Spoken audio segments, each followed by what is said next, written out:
Hola, ¿qué tal? Muy buenas tardes.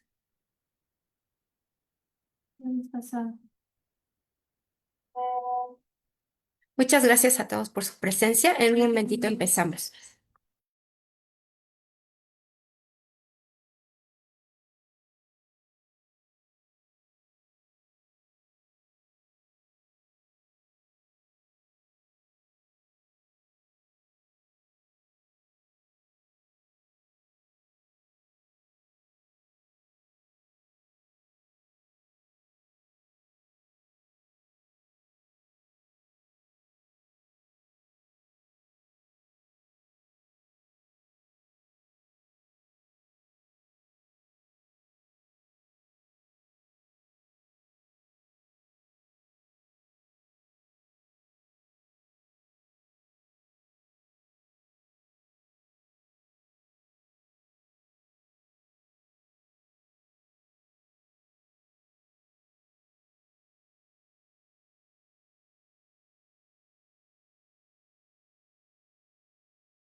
Hola, ¿qué tal? Muy buenas tardes a todos. Es un gusto para mí estar aquí con ustedes. Yo soy María Luisa Calzada Mancera, soy coordinadora de Trabajo Social Gerontológico en Alzheimer, México. Vamos a hablar de este tema de conociendo las demencias. ¿Por qué vemos este tema? Algunos dirán, ese tema ya lo vimos o ya me lo sé porque pues ya cuando diagnosticaron a mi paciente ya me lo dijeron o yo ya lo investigué. Sin embargo, hay ocasiones en que los especialistas no se dan el tiempo suficiente de explicarte algunos detalles o te lo dicen muy a la ligera y nos dejan con muchas dudas.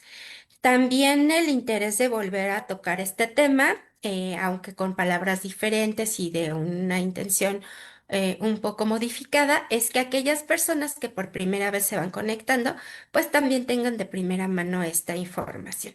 Entonces, acompáñenme a ir viendo este tema de cómo podemos conocer un poquito más sobre las demencias. Mi intención es hablarles acerca de las generalidades de las demencias sin tanto tecnicismo, hablándoles con un lenguaje un poco más simple, sin afán de demeritar a los especialistas ni toda la cuestión científica, simplemente para que como familiares o cuidadores de una persona con demencia, pues tengamos un poco más sencilla esta explicación y, digámoslo así, lo podamos digerir de una mejor manera. Entonces, vamos a adelante. Si tienen alguna pregunta, algún cuestionamiento, lo pueden ir haciendo y mi compañera Fátima, que está por ahí en los controles, que muy generosamente me está apoyando, me va a pasar las preguntas y podemos irlas contestando o si prefieren hasta el final, también pueden ir por ahí en el chat de Facebook y los escribiendo para que vayamos dando respuesta a estos cuestionamientos. Bueno, pues hablar de demencia es hablar de una enfermedad cerebral. Nos tiene que quedar claro que este tipo de enfermedades afectan directamente las neuronas del cerebro. Estas células que existen en el cerebro, que son las que transmiten comunicación entre sí y que al haber una muerte masiva, pues la verdad va habiendo cada vez más déficits. Al principio pueden parecer olvidos benignos, porque hay de olvidos a olvidos, pero conforme va avanzando el progreso de la enfermedad, pues ya llega un momento en que incapacita a la persona, ¿no? Su origen de la demencia, porque hablamos de muchos tipos de demencias, nos dicen los expertos que puede haber más de 60 causas por las cuales una persona puede llegar a deteriorar o a demenciar, por decirlo así. Y entonces necesitamos tener de primera mano, primeramente, un buen diagnóstico. Hay veces que cuando insistimos, algunas personas o familiares nos dicen, bueno, ¿qué es más das? ¿Qué más nos da si es A, B, C o D? Mientras sea demencia, pues es lo mismo, ¿no?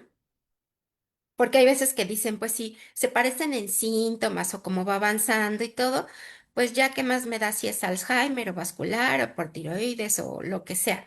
Pues sí, ya mi mamá tiene demencia, pero la verdad es que sí, por varias cosas. Primeramente, porque todo lo que tú quieras dar en un posible tratamiento sin saber realmente qué es lo que tiene, sin tener un adecuado diagnóstico, pues todo lo que tú quieras hacer son, pues como dicen por ahí, palos de ciego o sueños guajiros, ¿no? Porque no sabes realmente qué tiene.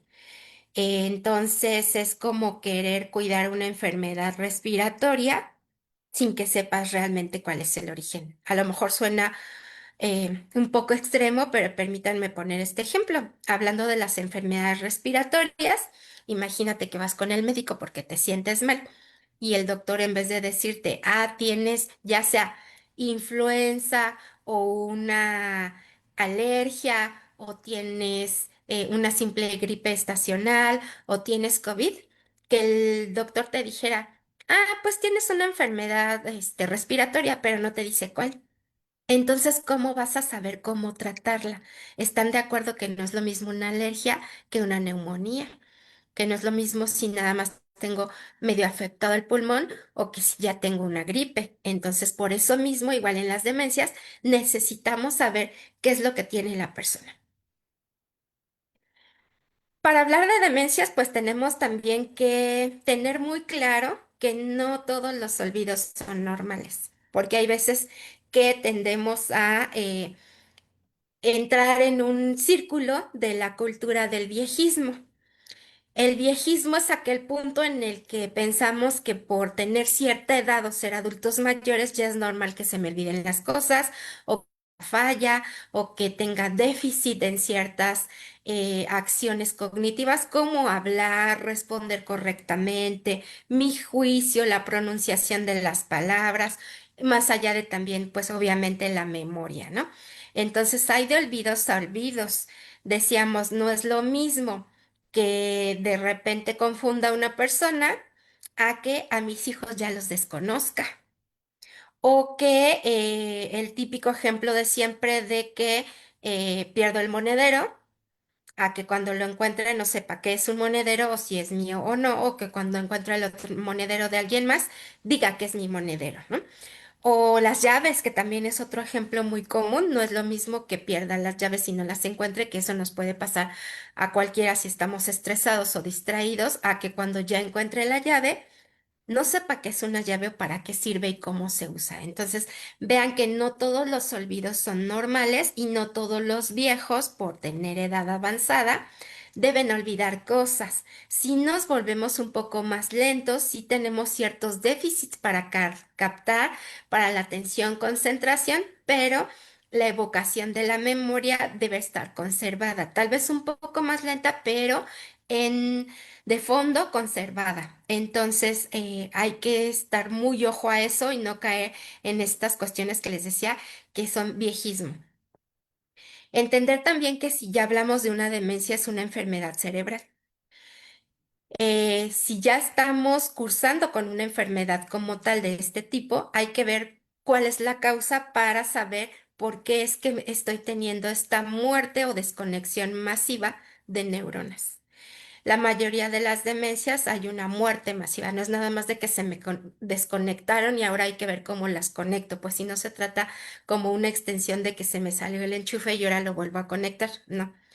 La mayoría de las demencias son crónicas, hay un déficit, un daño en el que, como es una enfermedad, hay una muerte masiva de las neuronas.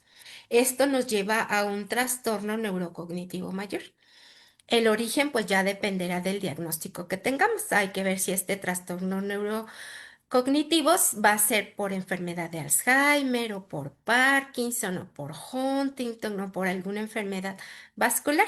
Entonces, por eso la importancia de ver este tema acerca de ir conociendo los diferentes tipos de demencia, ¿no? Y por qué la importancia de tener un adecuado diagnóstico. También entender y que nos quede bien claro que el término demencia senil es un término mal utilizado, que en teoría no debería de existir. Aún algunos especialistas lo siguen manejando, pero simplemente para establecer en qué punto de tu vida es que apareció esta demencia. Si tienes una demencia senil, es que lo tienes arriba de los 60 años. Si es una demencia presenil, pues es una demencia que te apareció antes de que cumplieras los 60 años. Lamentablemente hay algunas demencias preseniles que pueden aparecer alrededor de los 40 y a los 50 años ya estás francamente deteriorado. Entonces, por eso de ahí este punto de saber si es senil o presenil, pero no te dice realmente qué tipo de demencia es. Es, volviendo al ejemplo anterior que hablábamos, de ver los tipos de demencia, es como si vas al médico, te sientes mal y el doctor en vez de decirte qué tipo de enfermedad tienes, te dijera nada más, ah, pues estás enferma, pero no te dice de qué. Ok, estoy enferma, pero dígame, doctor, ¿qué tengo? Porque me siento tan mal, ¿no? Entonces, ok, ya sé que es demencia y ya sé que es senil o presenil, pero ¿cuál? Otra vez volvemos, necesita tener un nombre, ser bien identificada esa demencia, si es Alzheimer, vascular, tiroidea, por Huntington, por Parkinson, por la multiplicidad de situaciones por las que una persona pudiera llegar a padecer algún tipo de demencia. Entonces, vean que hablar de demencia, hablamos de múltiples enfermedades, ¿no? Algunas enfermedades son como muy complejas, unas muy conocidas, son las más comunes, como la enfermedad de Alzheimer, por eso es de la que más escuchamos y de la que más hay información, ¿no? Algunos tienden a asociar cuando escuchan la palabra demencia senil a las demencias de origen vascular. Sin embargo, aunque así sea, de todos modos necesitamos saber si esa demencia senil es vascular para tener esta certeza y que no se quede nada más a la deriva el nombre de demencia, ¿no?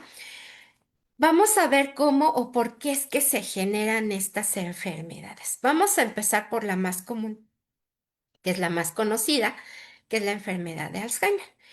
¿Por qué se genera, no? ¿O por qué es que se da? ¿Cómo sucede este deterioro en el cerebro? Tiene que ver con dos proteínas que de alguna manera ya no están trabajando bien en el cerebro. Una que es la proteína tau y la otra es la proteína beta amiloide.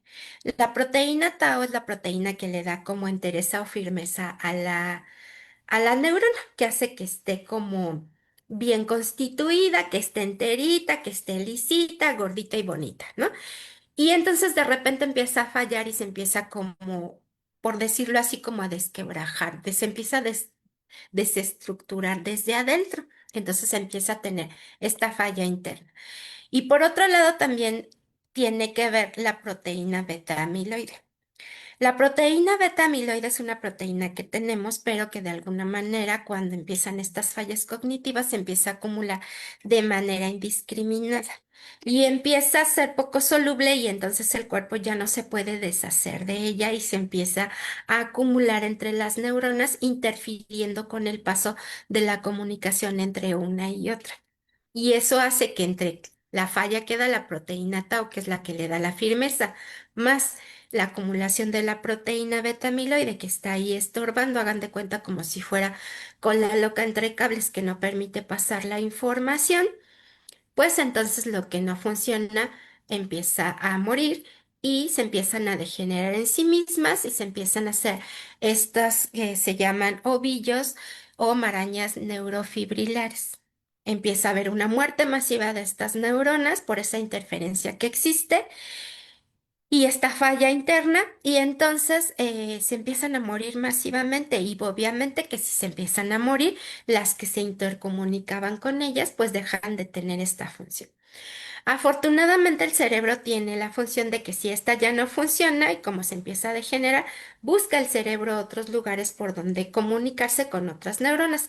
A esto se le llama plasticidad cerebral. De hecho, algunas personas que llegan a tener ciertos infartitos leves o algunos problemas de embolia leve, pueden llegar a recuperar ciertas funciones, aunque puedan llegar a tener secuelas, pues hay recuperación de funciones, pero hablando de la enfermedad de Alzheimer, esto ya no es posible porque se empiezan a morir más y más y más y más. Y mientras el cerebro trata de reconectarse con otras que aún están vivas, pues se siguen muriendo. Entonces, Por eso es que la enfermedad es crónica. La palabra crónico significa que se va a quedar permanentemente, que no se te va a quitar. No es una enfermedad temporal que te dé unos días, unos meses o unos años y después se te quite, o algo que tomes rehabilitación y se te quite. Lamentablemente, la enfermedad de Alzheimer es una de estas enfermedades crónicas. Son degenerativas, irreversibles e incurables. Sin embargo, son tratables. Más adelantito vamos a ver cómo son estos tratamientos. Pero de entrada tenemos que aceptar que es una enfermedad crónica, que es degenerativa y que aunque hay tratamientos que protegen la vida de la neurona para hacer más lento el progreso de deterioro, invariablemente van a ir avanzando. Aquí tenemos una imagen de un cerebro normal, claro que es un dibujo, pero bueno, está figurando un cerebro normal contra el cerebro de una persona que tuviese enfermedad de Alzheimer y vamos a ver que es significativamente más pequeño el que indica que tiene Alzheimer. Entonces, si tomáramos una imagen, una tomografía o resonancia magnética, eso es lo que vamos a ver en el cerebro. Al hacerse más pequeño significativamente, mm, realmente pierde peso por esta muerte masiva de neuronas. Entonces, al ya no existir neuronas vivas que se estén intercomunicando, por eso empieza a degenerar y la persona olvida y pierde varias facultades. No solamente es la memoria, hay muchísimas otras facultades que se van perdiendo. Las demencias más comunes, que son de las que más escuchamos, además de la enfermedad de Alzheimer, pues son la enfermedad frontotemporal, que hay veces que esta enfermedad causa incluso un poco de confusión a la familia cuando no te explican bien los especialistas o el médico de qué se trata, qué áreas, tanto la frontal y las áreas temporales, que así se le llama a las áreas del cerebro están afectadas cuando nada más escuchas la palabra temporal, dicen, ah, pues es temporal, se le va a quitar. Porque además en mi duelo, en mis ganas o mis ilusiones de que mi familiar no tenga una enfermedad grave o crónica y degenerativa, pues yo quisiera que esto no avance, ¿no? Entonces yo escucho lo que quiero y entiendo lo que quiero. No porque yo no entienda, sino porque estoy en este proceso de duelo y hay ocasiones en que consultantes vienen y cuando yo le digo, ¿su familiar tiene alguna enfermedad parecida a la que aquí tratamos? Y me dicen, no, mi mamá no tiene Alzheimer, tiene enfermedad prontotemporal, entonces quiero saber cuándo se le va a quitar, qué tan temporal es, cuánto tiempo va a durar, ¿no? Y entonces ahí empezamos el proceso de la psicoeducación a la familia para explicarles que así se llama, no es que sea una enfermedad que sea solo temporal. No es una enfermedad que tienes enfrente temporalmente, no. Es frontal de la zona frontal del cerebro y temporal del cerebro. Esas áreas son las que están afectadas y aunque muy al principio la memoria casi no se ve afectada, sí hay otras zonas afectadas como la parte frontal, que es el juicio. Por eso las personas que tienen enfermedad frontotemporal, vamos a ver que de repente son muy impulsivas, que ya no tienen filtro, que aunque no son tontas, porque obviamente todavía conservan ciertas capacidades e inteligencia, y puedes decir es que sabe muy bien ciertas cosas, o fue médico, o fue un filósofo, en fin, son gente sabia. Pero cuando ya empiezan con estas fallas de juicio, dicen, es que él no era así, no gritaba, no decía groserías, o ahora de repente ya se anda queriendo desvestir, o está muy sexualizado, o simplemente ya no tiene filtros y dice las cosas así sin ningún miramiento y se vuelven muy impulsivos o a veces la familia te los describe como imprudentes. En ocasiones dicen es que es muy imprudente, ya se cruza sin voltear a ver, ya quieren manejar cuando ya no es posible, o más allá de que no mire, ellos sienten como que ya no le importan las cosas, pero no es que no le importe, o hay veces que dicen, es muy cruel. Y no le importa decirme tales y cuales cosas. Y no es que él se haya vuelto cruel de pronto, sino que la enfermedad hace que como yo no hay el filtro, ya no tenga estas cosas que hacen que te detengas para no lastimar al otro y ya no hay freno en su hacer y decir. Esto es un poco el cómo se desarrolla la enfermedad frontotemporal. Con el tiempo también ya se va a ir viendo afectada la parte de la memoria. Por eso es que les decía que a veces es un poco confuso. Para empezar por el nombre y luego para continuar, porque como al principio la memoria está muy conservada, sino que el juicio es lo que está afectado. Piensan a veces que el paciente se volvió como maleducado o muy rudo o cruel, como les decía, o que simplemente tú ya no le importas o ya no te quiere y por eso te trata así, cuando en realidad es la enfermedad hablando y a la larga también como es degenerativa, también se va a ir viendo involucrada la memoria. Cuando ya vienen a consultarnos, cuando el paciente está un poco agresivo o incluso sexualizado, porque pues ya hace cosas que pues no debería hacer, sobre todo en público, sin ningún miramiento, y hay veces que dicen, es que ni le da pena, ¿no? Pues no es que haya pena o no pena, ya no hay filtro, ya no hay juicio porque está afectada la parte frontal del cerebro. En las demencias vasculares, el, el avance, por decir así, es un poco diferente porque pasas de estar en una aparente normalidad, te da un infarto y ahí es como si bajaras un escalón, porque hay deterioro. Hay gente que puede tener cierta estimulación o tratamiento y ahí se estabiliza o incluso mejora. Por ejemplo, dicen hablaba chueco o se le fue tantito la cara, cosas así, pero se recuperó tantito, pero la memoria sigue afectada. Y ahí se queda estacionado otro ratito y sigue en ese plano hasta que le da otro infartito y baja. Y así se la siguen yendo de infarto en infarto, por eso es que se ve como si la enfermedad bajara, bueno, deteriorara, por decir así, de forma escalonada. Y se ve muy abrupto los momentos en que hubo un infarto y bajó ese escalón, por decir así. Entonces, este aparente deterioro escalonado es un indicio de que el tipo de daño que tiene es vascular. Sin embargo, pues obviamente estos solo son ciertas explicaciones que les doy para entender cómo es este contexto. Tampoco es así como de que nos vamos a poner con esto que yo les estoy diciendo a diagnosticar. Recordemos que no hay como ver al médico y que haga los diferentes estudios para saber qué es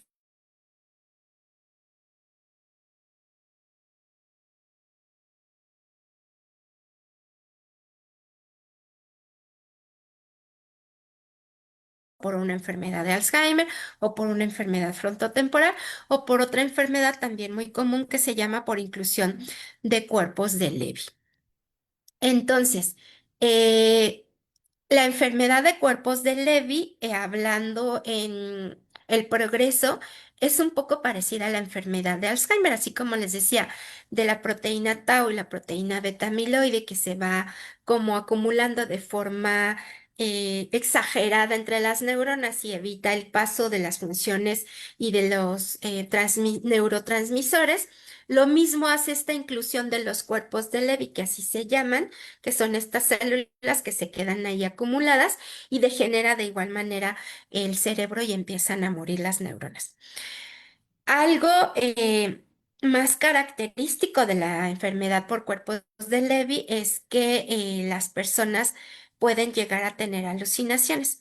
Aunque en las otras demencias también alucinan en fases avanzadas, es ya pasando de la fase intermedia a la avanzada.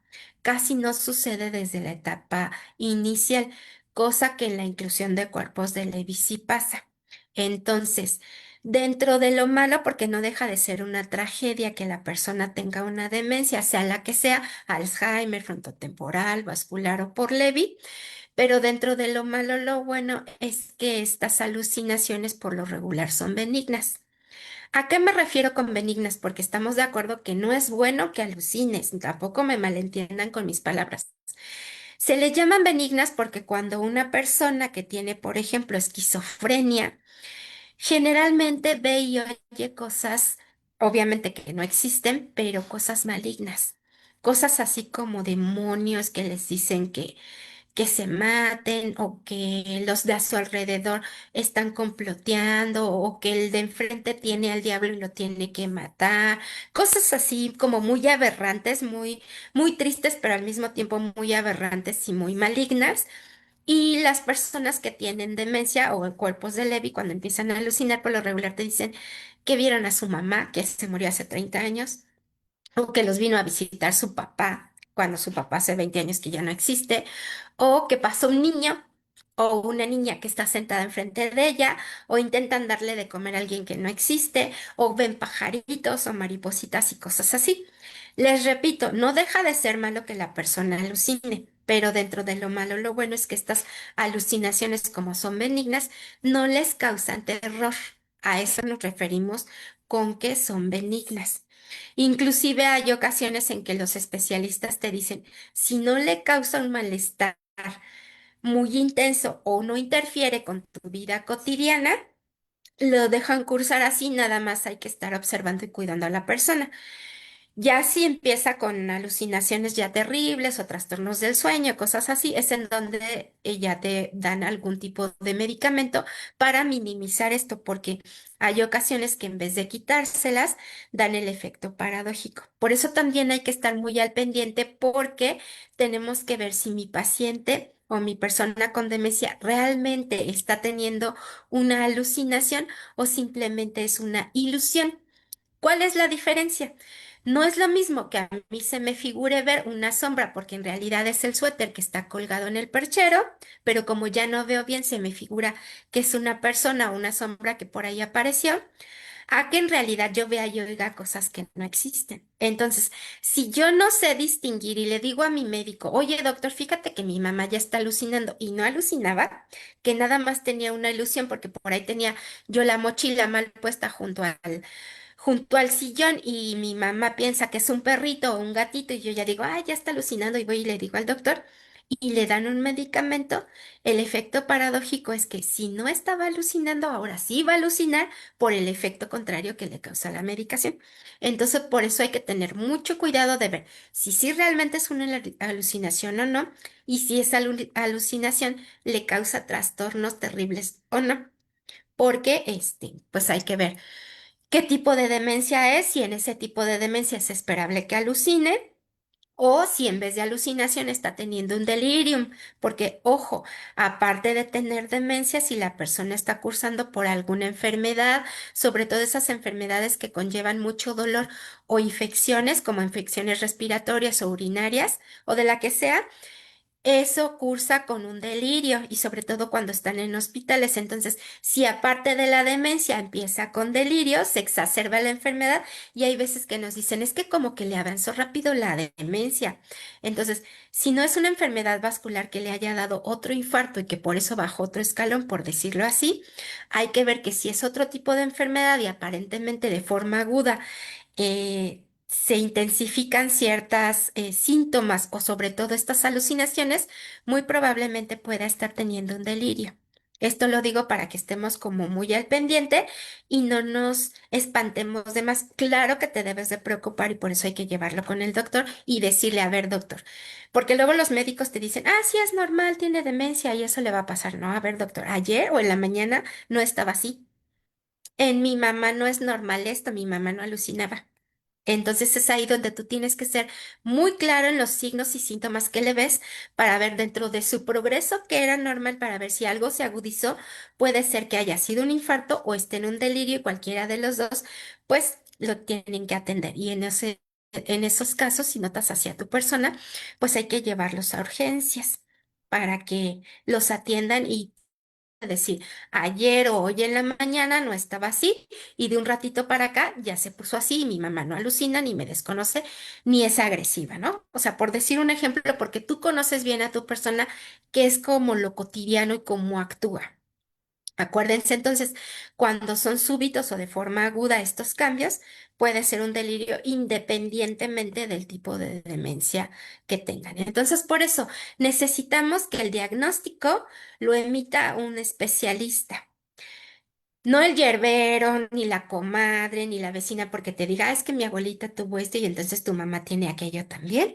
Hay que ver el historial clínico del paciente. siempre tiene que ir un acompañante, no se vale de que, pues entra tú y ahí lo que te diga el doctor, porque si la persona está teniendo un progreso hacia la demencia y tiene falla de memoria y tú lo dejas entrar solito con el médico y ahí como le vaya y tú no estás ahí al pendiente, pues no va a ser confiable ni la consulta ni el tratamiento porque el paciente no va a saber cómo fue la consulta ni decirte qué pasó, ¿no? Para llegar a estos diagnósticos, además de ciertas pruebas de laboratorio, pues también se necesitan pruebas de neuroimagen para verificar y descartar si no hay un tumor, si no hubo un golpe que dejó ahí un hematoma, si no está viendo un derrame o los infartitos, ¿no? Entonces, por eso es que te piden una batería muy grande de varios estudios y no es algo que en un test de que te tomen una muestra ya te dicen tienes esto o aquello, ¿no? Pueden durar varios meses y no se desesperen, no pienses como que el doctor está jugando contigo, sino que tiene que ser un proceso un poco largo y varios estudios, porque también comprendan que es algo muy delicado diagnosticar demencia, porque otra cosa, ojo, una vez que se diagnostica una persona con demencia, legalmente es incapaz. Es incapaz para tomar decisiones y para cuestiones legales. Entonces, hablando de las demencias en general, para dar un poco más de, ¿cómo les diré?, de claridad sobre cuál es el origen, las demencias se dividen en dos, que son las demencias primarias y las demencias secundarias. Generalmente las demencias primarias son las que vienen de algo interno de ti, que vienen tus genes o algo que tú de alguna manera lo traes en tu organismo, sea por la situación que sea, ¿no? Como la enfermedad de Alzheimer. Ahora, esto es algo que nos causa como familiares un poco de miedo, porque luego dicen, bueno, si mi mamá tiene Alzheimer, a mí también me va a dar, sobre todo en las demencias primarias por el factor de herencia, porque dicen, bueno, si es algo que ella trae en sus genes, ¿me lo va a pasar a mí o ya lo adquirí yo? Entonces, para empezar, pues no nos tenemos que preocupar de más de algo que ni siquiera sabemos si está pasando o no, ¿no? Por eso también la importancia de tener un diagnóstico para saber qué es lo que tiene y pues saber que la mayoría de las demencias, el factor de herencia, pues es muy chiquito, ¿no? Por ejemplo, en la enfermedad de Alzheimer, alrededor de un 3%. Entonces vean que a lo mejor eres del otro 97% que no te va a dar y tú te la viviste muy preocupado. Entonces, hay algunos tipos de enfermedades o afecciones vasculares hereditarias. Por ejemplo, el colesterol. No en todos los casos, pero ya se sabe ahora sí que situaciones de colesterol alto son por un factor hereditario. Entonces, por eso, aunque la demencia vascular pudiera estar en las demencias secundarias, pues también se pone desde aquí, desde las primarias, porque hay enfermedades vasculares como la hipertensión o del pequeño vaso, que sí puede haber ahí un factor hereditario, pero pues te podrías cuidar antes de que esto se genere, por decir así, ¿no? Hay otras enfermedades, como les decía, como la enfermedad frontotemporal, perdón, por inclusión de cuerpos de Levy, enfermedad de Pick, Corea de Huntington o enfermedad de Parkinson, entre muchas otras más, ¿no?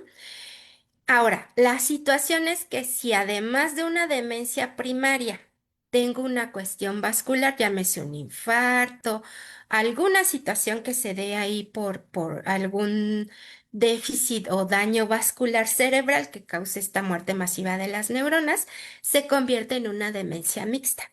Por eso es que aquí vascular y mixta están en las primarias por esto, solamente es por esto, ¿no? Entonces hay veces que lamentablemente nos toca la mala suerte de la lotería de la vida, de que aparte de tener enfermedad de Alzheimer, como no me cuidaba, la hipertensión, el colesterol, la diabetes y tuve todos los factores de riesgo, pues me dieron infartitos, porque acuérdense que los infartos no solamente dan en el corazón, también te pueden dar en el cerebro. Y entonces tengo dos demencias, una demencia combinada y entonces tengo una demencia mixta. Entonces, ¿qué funciones vamos a ver afectadas? Obviamente la memoria, que es lo más común, aunque les decía que en algunas enfermedades la demencia viene como en la falla de la memoria viene más adelante, ¿no? Como la enfermedad frontotemporal. Sin embargo, en la mayoría la memoria es como lo primero que detectas. De tipos de memoria, pues hay muchos, ¿no? Memoria de trabajo, memoria episódica, memoria semántica, memoria corporal. Entonces, vean que es complejo de que no nada más que se me olviden las cosas, ya no sé cómo actuar, cómo moverme, cómo dirigirme, la lógica, el juicio, etcétera, ¿no? Luego vienen también cuestiones del lenguaje, que a esto se le llama fascias. Los problemas de memoria, o bueno, la memoria como tal, la capacidad que tenemos de memorizar o evocar la información de la memoria, se llama amnesia. El lenguaje, esta facultad que tenemos de pronunciar o decir las palabras, se le llama fascia. Eh, la denominación, el saber cómo se llaman las cosas, que por ejemplo este es mi celular o que estos son mis lentes, pues es como denomino yo cómo se llaman las cosas, ¿no? El saber acordarme y saber que la jarra es la jarra, y hay veces que aunque no tengamos una demencia, sí podemos tener fallas en esta denominación, lo que se le llaman nomias. Y no me dejarán mentir ustedes y se los explico solo para ejemplificar cómo sucede esto, no para que se espanten, porque eso sucede hasta cuando no tengamos demencia. Y no me dejarán mentir que de repente, ya sea tú o algún conocido, lo has cachado que te dice, pásame el DC de la DESA. Ajá. Y luego te dicen, el de ese, la de esa para servirme mi agua, pero nunca te supo decir la jarra ni el vaso para servirse su agua, ¿no? Y sabe y te explica para qué sirve o te dice, dame la de esa para firmar, pero no te dijo que la pluma. Entonces ya no denomina. Ajá. Entonces les repito, no se los digo para espantarlos, sino para saber a qué me refiero, ¿no? Reconocimiento, reconocer gente, lugares, objetos, pero sobre todo personas y rostros, a eso se le llama gnosia. Y los actos voluntarios o los movimientos que tú realizas con un fin, como peinarme, maquillarme, asearme, lavarme, vestirme, todos los movimientos que tú realizas con un fin se llaman praxias. Entonces, cuando estas funciones cognitivas fallan, ese es el nombre que comúnmente de manera normal tienen estas funciones. Cuando estas funciones cognitivas fallan, una, por eso se les llama las 5 As del Alzheimer. Entonces, si vemos un cuadro clínico, toda enfermedad tiene un cuadro clínico. Por ejemplo, si yo les dijera que tengo escurrimiento nasal, dolor de cabeza, ojos rojos y tos, pues mi cuadro clínico es hacia una enfermedad respiratoria, ¿no? Pero entonces, como les dije al principio, necesito saber esta enfermedad respiratoria de qué tipo es, si es alergia, si es gripa, si es influenza o es COVID. Lo mismo con las demencias. Puedo tener el inicio lento e insidioso como en la mayoría de las demencias. Desorientarme en tiempo y espacio, perder la memoria, confabular, que es como inventar cosas raras que no existen desde mi lógica enferma. Tener estas ideas de daño y de referencia, porque como ya no me acuerdo que yo perdí las cosas, para mí lo más lógico es pensar que alguien me las escondió o me las robó. Cambios bruscos de humor, porque ahorita me peleo contigo porque te digo que no encuentro mis llaves, que yo misma las perdí y a lo mejor tú me las robaste y al rato se me olvida y te hablo como si nada y tú estás toda enojada porque pues ya te reclamé y a mí ya se me olvidó que te había reclamado, ¿no? Las ilusiones y alucinaciones, que ya hablamos de esto, y la desinhibición por la falta de juicio. Entonces, eh, un cuadro clínico, como les decía, pues puede ser en todas las demencias, pero aún así necesitamos ver cuál es el diagnóstico para verificar qué tipo de demencia es. Y hablando de las 5 As, como les explicaba de estas funciones cognitivas, si ya no hablo ni pronuncio bien, tengo afasia. Si ya no realizo los movimientos con un fin, ando como borrachita, como que no atino, o me visto como la chilindrina toda chueca, tengo apraxia. Si ya no reconozco lugares, formas, objetos o personas, ya tengo agnosia. Si ya no denomino y empiezo del de ese, de la de esa, del de este y pásame aquello, entonces tengo anomia. Y si ya se me olvidan las cosas, tengo amnesia. También hay una inversión del ciclo vigilia-sueño, porque si los dejamos dormitar sin hacer nada en el día, pues reparan en esos pequeños siestas o sueñitos que se echan y en la noche ya no duermen bien ni él ni tú.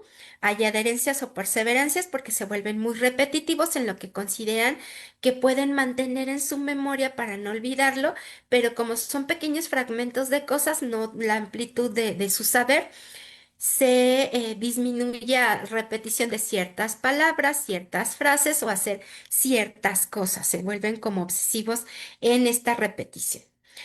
Algunos síntomas que vamos a tener más allá del carácter o cambio de humor, pues también de que se vuelven un poco torpes o confusos, ya no saben si es de mañana, si está anocheciendo o atardeciendo, falta de precisión para realizar sus actividades, aturdimiento como si no entendieran o les irritaran tus palabras, pero en realidad es porque ya no comprenden y muchos errores de repetición. Te preguntan muchas veces o que tienden a hacer varias veces las mismas cosas porque ya se les olvidó que ya las habían hecho.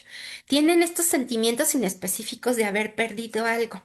Por eso es que hay veces que en ocasiones empiezan como a andar buscando y les dices, ¿qué buscas? Y ellos mismos te dicen, nada. Es un sinsentido, es un buscar continuo, como si fuera una forma eh, inconsciente de buscar o querer rescatar y permanecer con sus recuerdos aquí, pero en realidad cada vez los van perdiendo más y más. Tienen un intento de disimular las pérdidas, tratan de compensar, como cuando a ti se te va una palabra y metes otra para darte a entender, pero llega un momento en que ellos ya no van a tener la inteligencia o la capacidad de utilizar todo el reservorio cultural o de palabras y entonces ya te empiezan a hablar como sin sentido. Y ya no logran de alguna manera cómo compensar estas fallas y se empieza a notar de que ya se le olvidan las palabras, se le olvidan las cosas o te dicen, ¿qué te dije? ¿O qué iba a hacer? O, creo que esto ya te lo había dicho, ¿no? Y cada vez es más común y más repetitivo. Al principio el propio paciente se da cuenta, pero con el tiempo ya llega un momento en el que él no es capaz de darse cuenta de que él está perdiendo las capacidades. Lo malo es que si no estamos acostumbrados o sensibilizados hacia lo que son las demencias, tendemos a decirles, ay, no te preocupes, es normal, pues ya estás grande, ya jubílate, pues ya estás chocheando, pues sí, pues no te preocupes, ¿no? Como que minimizamos el problema y no por mala onda, sino porque también nosotros tenemos nuestro duelo de que pues no queremos que eso le pase a nuestro ser querido y decimos, no, no, no, no, no, es normal, es porque ya estás envejeciendo, tú tranquilo, mejor ya jubílate para que estés tranquilo y lejos de eso, como dejan de trabajar, pues también ya se empieza a notar más el deterioro, ¿no? Pero ojo aquí. Para cuando tú te empiezas a dar cuenta del deterioro o de esos olvidos, no es que la persona se acabe de enfermar. Más bien te acabas de dar cuenta porque ya no pudo compensar, ya no tuvo el otro reservorio de palabras con los que compensaba aquellas fallas que tenía. También empiezan a tener mucho desgano en el cuidado personal. No es que no les importe, a lo mejor ya no se acuerdan o no saben cómo, no saben que se tienen que bañar diario, o si ya se bañaron o no, o si esta ropa es la que yo traía ayer y que me tengo que cambiar. Incluso la falta de juicio hace que yo no comprenda que huelo mal y necesito bañarme. Entonces, es una mezcla de muchas funciones cognitivas, no solamente de que no tenga ganas de bañarse. Esto hace que su autoestima se vea disminuida porque sí les da mucha tristeza y sí es un confrontamiento de que ellos no son tontos. Y sí comprenden que antes podían y ahora ya no, que antes sí sabían y ahora ya no. Como les decía, hay veces que los primeros a darse cuenta son ellos. Nada más que van a tratar de ocultarlo lo más posible y que tú aparentemente, según su lógica, no te des cuenta, pero como ya están francamente deteriorados, pues ya no lo logran y aparte se les olvida lo evidenciable que fue su fallo ante ti y ellos piensan que tú no te das cuenta. Y continuamente van a ir teniendo, más allá de los olvidos, muchos errores de juicio. Si viéramos una resonancia magnética, eh, que es como un estudio parecido a la tomografía, pero con más fidelidad, vemos un cerebro de un anciano sano contra el de un anciano enfermo. Y vamos a ver que está más empequeñecido y que los ventrículos están más amplificados. Esas zonas negras, que es donde debería de haber masa cerebral, donde está el cuadrito rojo, ya casi no hay masa cerebral. Alrededor de la corteza también se ve que ya está más disminuido. Y hay un pequeño punto en la parte de abajo donde hay una estrellita, no sé si alcancen a ver mi cursor, donde ahí es donde se alberga la memoria. Entonces, independientemente del tipo de demencia que sea, si ahí en esa zona ya hay muerte masiva de neuronas, por eso el paciente se le olvidan las cosas. Y aunque tú lo veas muy bien por fuera y que le digas, acuérdate que esto y acuérdate que el otro, y échale ganas y ponte vivo y cosas así, pues el paciente ya no puede, ¿no? Es por esto orgánicamente que en verdad en su cerebro se le están muriendo las neuronas, o por un infarto ya se le murieron, o por los cuerpos de Levy, o por lo que sea que sea la demencia que lo esté afectando, pues su cerebro ya no está funcionando de manera normal por esta muerte masiva de neuronas. Entonces, esto es algo que nos tiene que quedar muy claro a nosotros para que no les insistamos, porque para ellos, aunque para nosotros lo hagamos con mucho cariño y con buena intención, el que tú le digas, acuérdate que esto, acuérdate que el otro, o échale ganas, o ponte abuso, o bien abusado, pues no, el paciente si pudiera contestar te diría, pues sí, ya no tengo con qué, cómo quieres que le haga, ¿no? Entonces, esto es algo que nos lo tenemos que aprender nosotros. Entonces, como les platicaba, desde la forma interna puede tener la afección en la neurona y perder la estructura, estar más frágil y si aparte la proteína beta amiloide se va acumulando, pues se pierde esta conexión de neurona y neurona y se empiezan a hacer estas placas u ovillos neurofibrilares. Por fines prácticos, aunque hay algunos autores que te manejan hasta 7 etapas, pues la mayoría de las instituciones o los médicos te van a manejar 3. Bueno, 4 en realidad, porque la primera etapa es cuando están en deterioro cognitivo leve. Ese deterioro en el que están medio bien porque todavía se acuerdan y son independientes, manejan su dinero, toman decisiones, incluso van al médico y ellos están como muy al pendiente de sus propias cosas y salud. Pero ya llega un momento en que ya dan ese pasito hacia la franca demencia. Entonces, la primera etapa, digamos, es la etapa leve. Y así te van pasando a 7 etapas, hasta la etapa muy avanzada, casi terminal, ¿no? Les decía que por fines prácticos la mayoría de los especialistas te manejan 3, que la primera es la etapa temprana, donde sí tienen olvidos, pero todavía hay mucha funcionalidad y su raciocinio todavía está muy conservado. La etapa intermedia, que ya tienen más olvidos, ya necesitan incluso un poco más de guía física y de cuidado para pacientes. Y la etapa avanzada o severa, donde ya son totalmente dependientes. De nosotros dependerá cómo las van a vivir. Para esto hay ciertos tratamientos, parte del tratamiento oncológico para ayudar a proteger la vida de la neurona y la otra parte del tratamiento es medir con cierta estimulación para evitar que el deterioro sea tan rápido. Hay demencias secundarias, como cuáles, como las demencias tóxicas, de tipo infeccioso, por trastornos endocrinos, por golpes, por tumores o incluso por depresión crónica maltratada, que digan, no, yo no voy a tomar medicamento, pues yo así me la llevo y todo, pues más allá de si sufres o no sufres, si estás triste o no, que pues tampoco está padre de andar sufriendo por la vida, pues hay que entender que la falta de esas sustancias y este continuo pesar y sufrimiento que tiene la persona por esta depresión crónica, a la larga afecta la cognición y puedes degenerar en un tipo de deterioro cognitivo. Entonces, estas son demencias secundarias que sí pudieran ser potencialmente prevenibles. Sin embargo, hay veces que no tenemos cierta conciencia de cómo cuidarnos o cómo tratarnos y cómo estar como muy al pendiente, ¿no? De las de los golpes, pues obviamente que si tengo un accidente, pues no puedo evitar porque es un accidente, pero si me dedico al boxeo o hago deporte extremo en el que continuamente me estoy golpeando la cabeza, pues ahí también ya son ganas de a ver qué le va a pasar a mi cerebro, ¿no? Y sin criticar a nadie, porque pues hay muchos deportes que así son y pues así les gusta vivir, ¿no? Y es el riesgo que quieren, están dispuestos a correr. Entonces, aunque al principio la persona sí se cacha y sabe que tiene cierto deterioro y te dice, oye, ya se me están olvidando las cosas y todo, a la larga, con el tiempo, conforme progrese la enfermedad y ya estén en franca demencia, ya llegará un momento en que no va a ser consciente y el paciente no se acuerda que no se acuerda.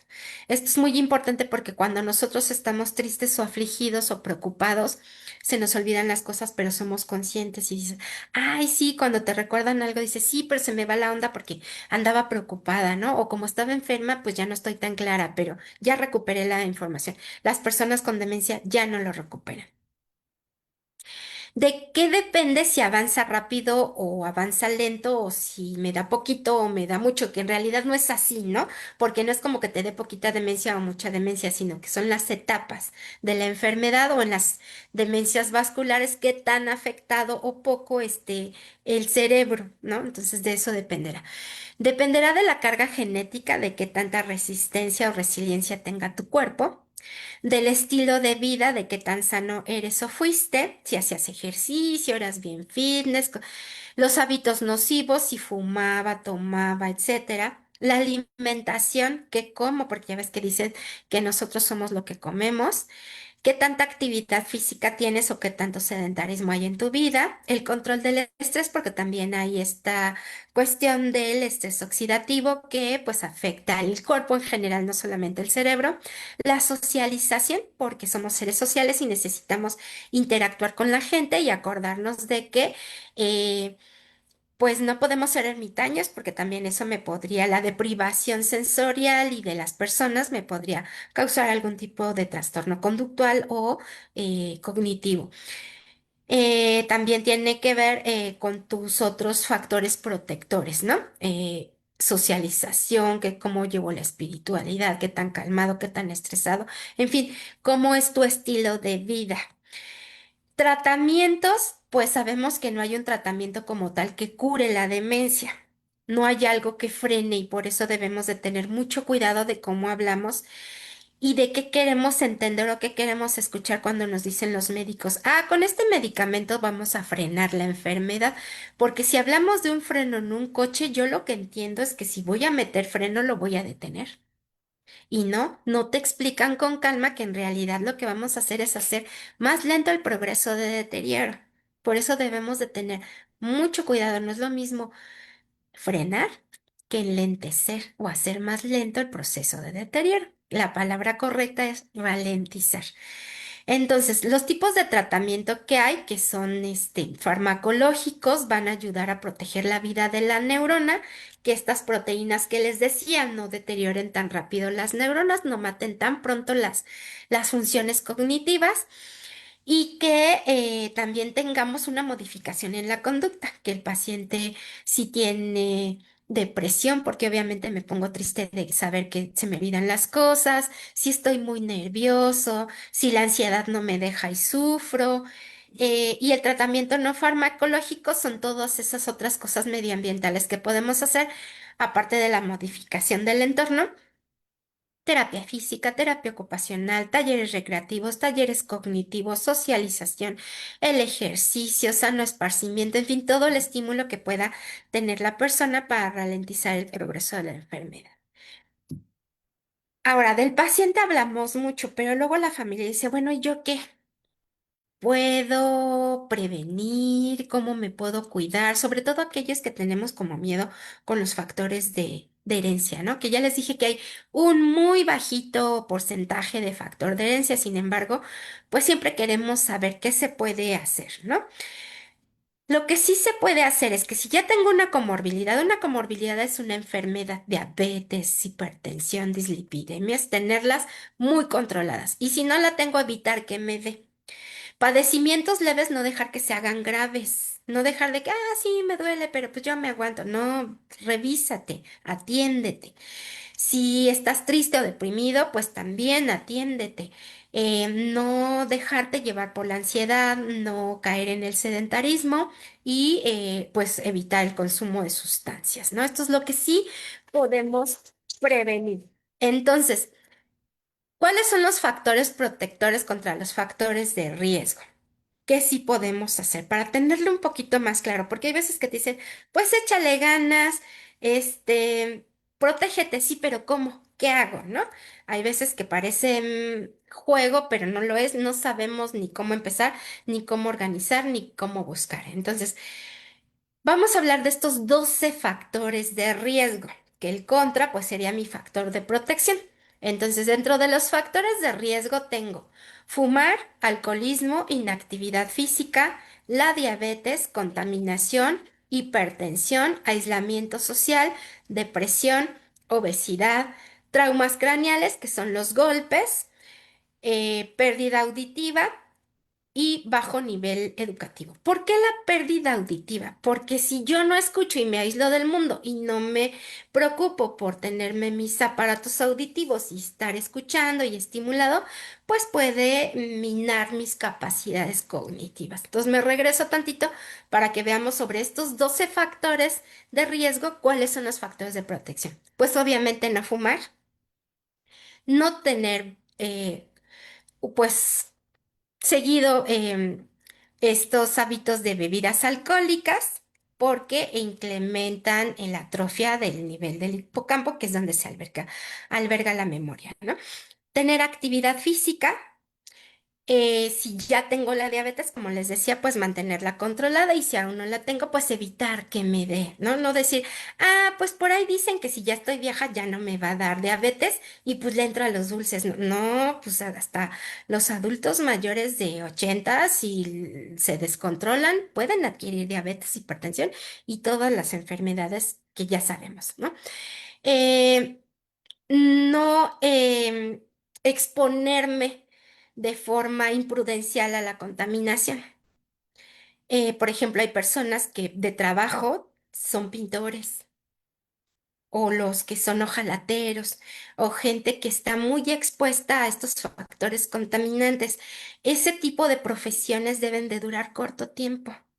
Porque si duras muchos años absorbiendo esos solventes, a la larga van a afectar su cerebro. Y bueno, aquí pongo el ejemplo de los solventes, ¿no? Pero tú piensa en otros contaminantes a los que pudieras estar expuesto.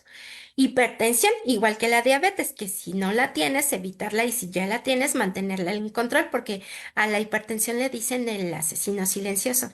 Porque luego hay veces que te dicen, oye, es que tienes la presión alta. Sí, pero no me duele la cabeza, entonces yo estoy bien. Pero no se trata de que te duela, sino que esa presión arterial que está como un riego, hagan de cuenta como cuando en una manguera le echas presión y sale más duro y puedes como barrer la calle, imagínate que eso que va a barrer va en tus neuronitas, en tus venas chiquitas que van a ir por las neuronas y más que barrer las va a matar. Entonces, por eso se le dice el asesino silencioso.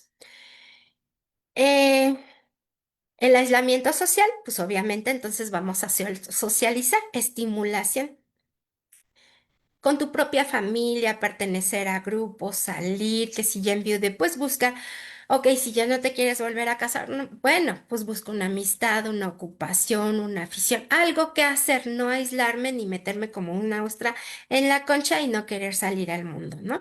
Que si tengo tristeza, pues puede ser normal o la melancolía, sobre todo en ciertas estaciones o épocas. Por ejemplo, la gente que vive solita alrededor de la Navidad puede tener tristeza. Pero si dura mucho tiempo, entonces ya no es tristeza normal, ya es una depresión y necesitas tratarte porque más allá de si sufres o no, acuérdate que te puede dar demencia.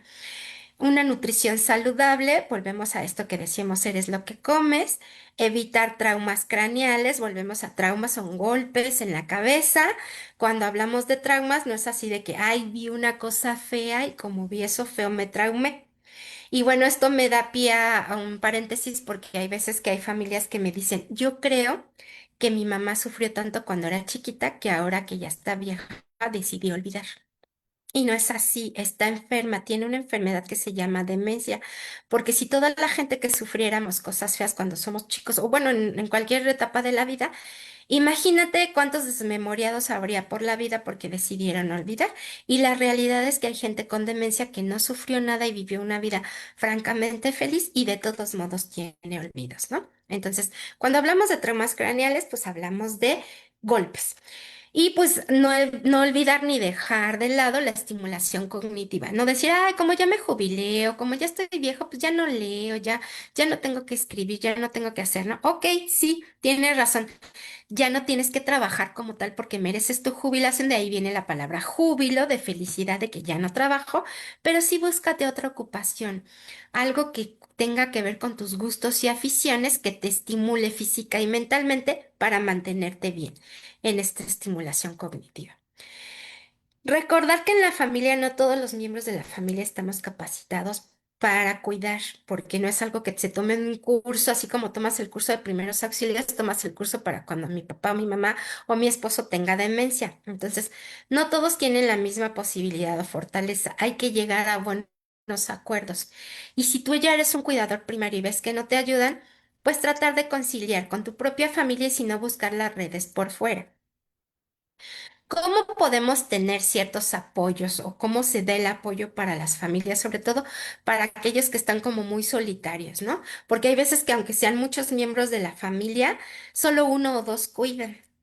Entonces, primero hay que identificar tu situación. ¿En qué situación estás? Hijo único, hija única, o son muchos pero no me ayudan, o nos estamos peleando por la enfermedad, o ya habría problemas anteriores y rencillas y a lo mejor sí los puedo arreglar, pero si no los puedo arreglar, pues ya olvida eso para no desgastarte, ¿no? Entonces, prioriza tus necesidades y que sí se puede rescatar y que ya no. No todos van a colaborar de la misma manera, pero esto no quiere decir que no puedan ayudar de otra forma. Si no tengo dinero, a lo mejor te doy tiempo.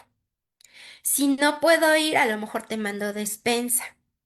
Si no puedo estar, a lo mejor te colaboro con un cuidador o cuidadora cuando me toca. ¿Sí me entiendes? Entonces, como no todos van a ser igual que yo, hay que abrirnos a las posibilidades de que otra cosa, aunque no sea justo lo que yo quiero o como yo quiero, que sí me pueden dar.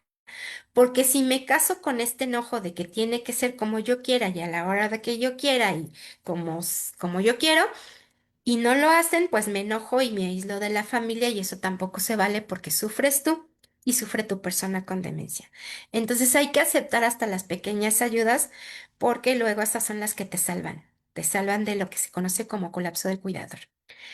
Cuando tú eres único cuidador y te aíslas y no permites que otros te ayuden, te vas a sentir muy desamparado, continuamente enojado, frustrado. Esto te va a llevar a momentos de continua angustia, sentimientos de culpa porque me enojo con aquel, me enojo hasta con mi propio paciente porque le reclamo, le digo o le contesto feo porque ya estoy cansado, me vuelvo hostil.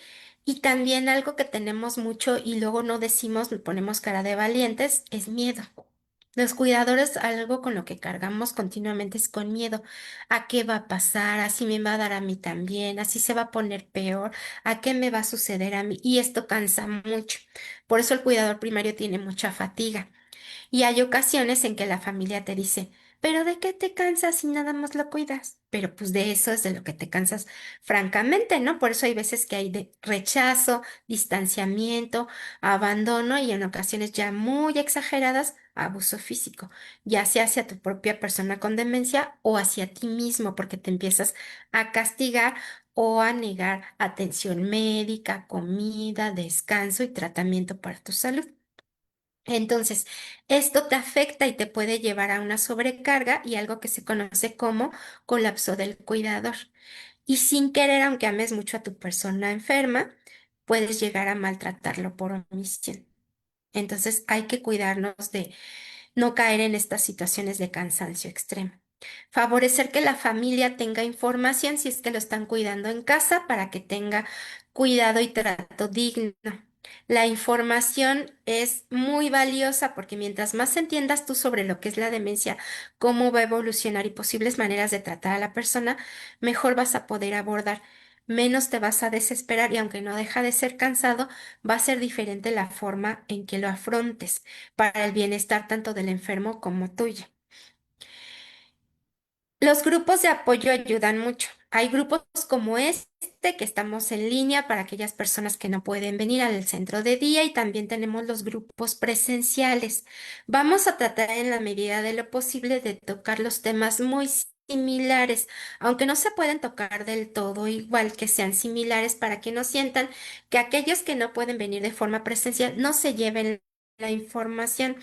Entonces, tanto en el presencial como en el de línea, como lo que estamos haciendo ahorita, se les puede dar la información. No solo existimos nosotros, hay muchos otros. Lo ideal es que te conectes en vivo para que estés como en interacción con el ponente, por si tienes alguna duda, le puedas comentar o preguntar. Y pues también recordar que somos seres sociales, de ahí la importancia en que te sumes a grupos donde te vas a sentir escuchado, validado, comprendido y en comunión con otras personas que están viviendo o pasando por lo mismo que tú. Y no te estreses porque hay veces que dices, ¿qué voy a decir? O no quiero que se enteren de mi vida y cosas así. Hay veces que no necesitas hablar, nada más presentarte y escuchando con lo que trabajan los demás, tú trabajas también internamente. La cosa es animarte y conectarte o asistir de forma presencial cuando se pueda, porque pues lo ideal es el contacto humano, ¿no? ¿Qué sucede en estos grupos? Pues podemos desahogarnos, expresar sentimientos de forma franca sin ser juzgados, sacar la frustración, culpa o el enojo que tenemos sin que nadie nos critique o digan, ay, qué mala eres, ¿por qué te quejas de tu mamá? O hay veces que tú puedes decir lo mal que me cae mi hermano porque no me ayuda a cuidar a mi mamá sin este temor a que me vayan a juzgar o a criticar y a regañar, ¿no?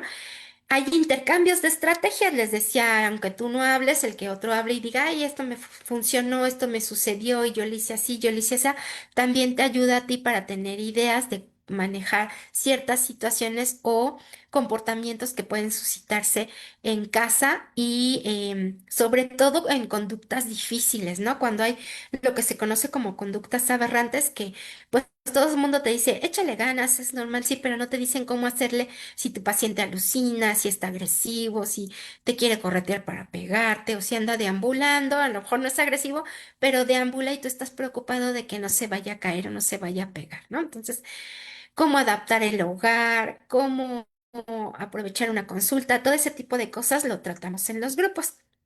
Y hay otros tipos de apoyo donde, bueno, si es en la atención que no quieres que se desligue de la familia, ayuda a domicilio contratando cuidadores.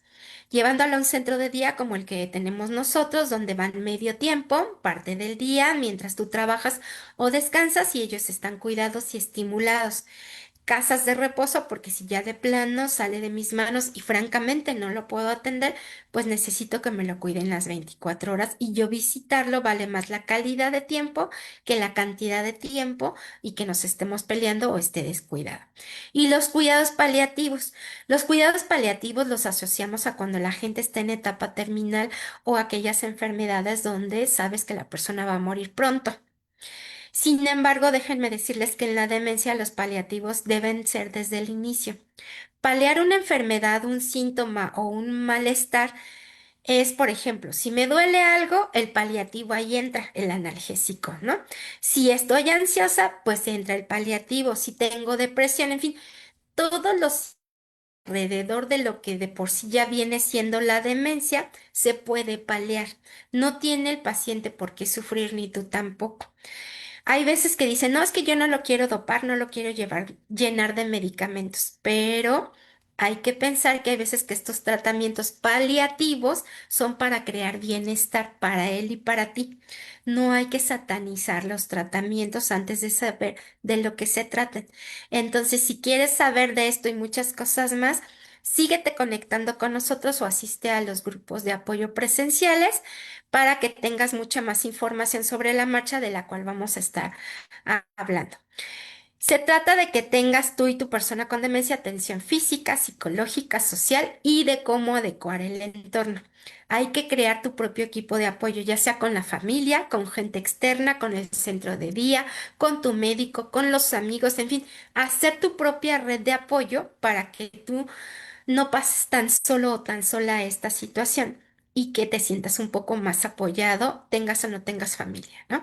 Si tienes familia, qué bueno, hay que recuperar esos vínculos y si no tienes familia, pues no te dejes abatir y no te sientas solo y acércate a los centros como el nuestro o síguete conectando en este tipo de charlas para que obtengas información, te dotes de herramientas y puedas afrontar de mejor manera la enfermedad.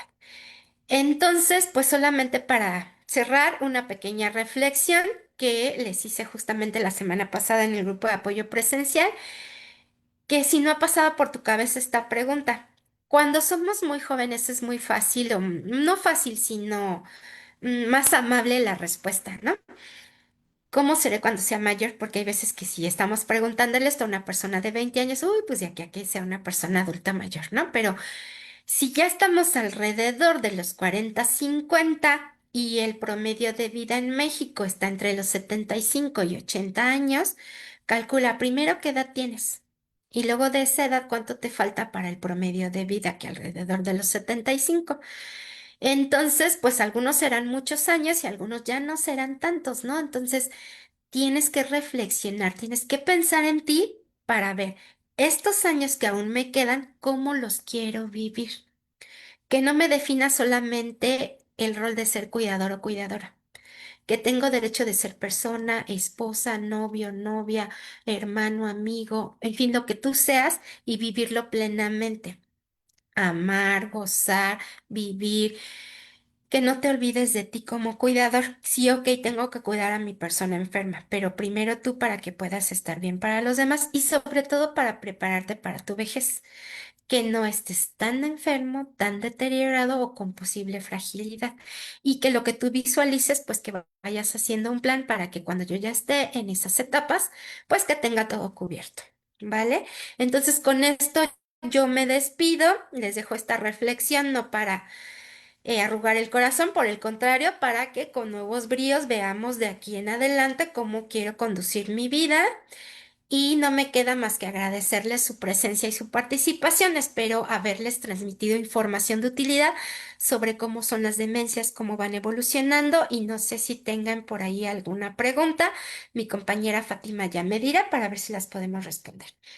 Preguntan que dónde se encuentran los grupos de apoyo presenciales. Bien, me dicen que dónde se encuentran los grupos de apoyo presenciales. Hay uno en el Instituto Nacional de Neurología, que es el primer viernes de cada mes a las 12 del día.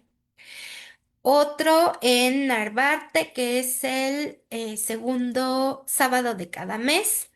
Y con nosotros es el tercer jueves de cada mes a las 5 de la tarde, en las instalaciones del centro de día en la calle de Moneda número 90, en la colonia Tlalpan. Si quieren saber más, pueden escribirnos o dejarnos por ahí un mensajito y les podemos ir dejando más información acerca de los grupos para que tengan de primera mano esta información y se acerquen, de verdad, les dan muy buena información y sobre todo cobijo y compañía. No sé si tengan por ahí otra pregunta, Fa. Creo que ya no hay nada más, espero que haya sido porque está todo claro y pues por ahí nos pueden seguir dejando mensajitos o comentarios y los seguiremos leyendo. Es un gusto para mí haber estado con ustedes y compartir. Esperamos que se sigan conectando en las charlas subsecuentes. Recuerden que siempre será el segundo lunes, perdón, el tercer lunes de cada mes a las 5 de la tarde por Facebook Live y que aunque se quedan los videos ahí en Facebook, pues no hay como que te conectes en directo por si tienes alguna duda. Muchas gracias y hasta la próxima.